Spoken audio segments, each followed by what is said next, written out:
It was a windy afternoon when Max, an adventurous 11-year-old, discovered an odd-looking backpack in the attic. His grandmother's house was full of strange old things, but this backpack was glowing. Curious, Max touched it. The straps wrapped around his shoulders, locking in place.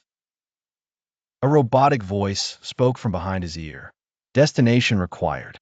Please state your desired time and place. Max blinked. Is this a time machine? Confirmed, said the voice. Time-traveling backpack initiated. Where would you like to go? Max whispered. Take me to the time of the dinosaurs. The backpack buzzed. Swirls of color surrounded Max. Everything twisted like taffy, light, sound, gravity. Then silence. Max opened his eyes. He stood in a green jungle. Giant ferns surrounded him. Strange calls echoed. Then the ground shook. Boom, boom, boom. From behind the trees emerged a huge, green dinosaur, a towering Brachiosaurus. It munched leaves lazily and blinked at Max. Then a smaller dinosaur, a curious Pachycephalosaurus, crept forward and sniffed him. It chirped. Max laughed nervously. Hi there. I'm not food. Promise. Suddenly, a louder roar filled the air. The trees shook again. A Tyrannosaurus rex stomped through, teeth glinting. The small dinosaur squealed and ran. Max froze.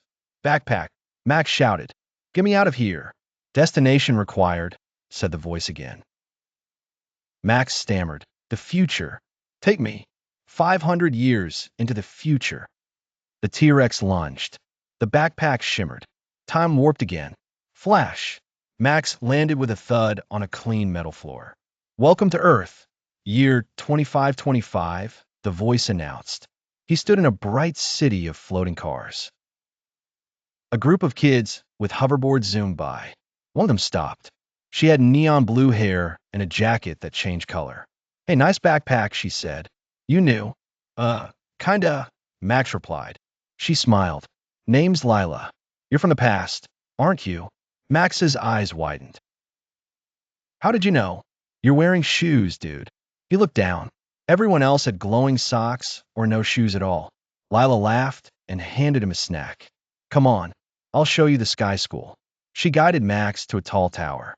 They floated up in a glass tube to a classroom in the clouds. Inside, kids learned through holograms and robot teachers. A lesson on ancient Earth was playing. Max saw himself riding a dinosaur in the footage. Wait, how is that possible? He asked. Time backpack, said Lila. It logs everything. Suddenly, a red alert blared. Warning, time rift detected, shouted a robot voice. Lila frowned. That's bad. The window showed a swirling hole opening in the sky. Through it, dinosaurs were pouring out. The T-Rex must have followed me. Max gasped.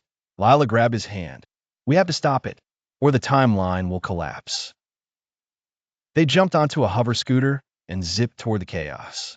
T-Rexes and pterodactyls rampaged across the city. Robots tried to herd them into bubbles. Max turned to the backpack. Take me back. I'll fix this. Time coordinates locked. Be careful. Max returned to the dinosaur jungle. The T-Rex was still charging.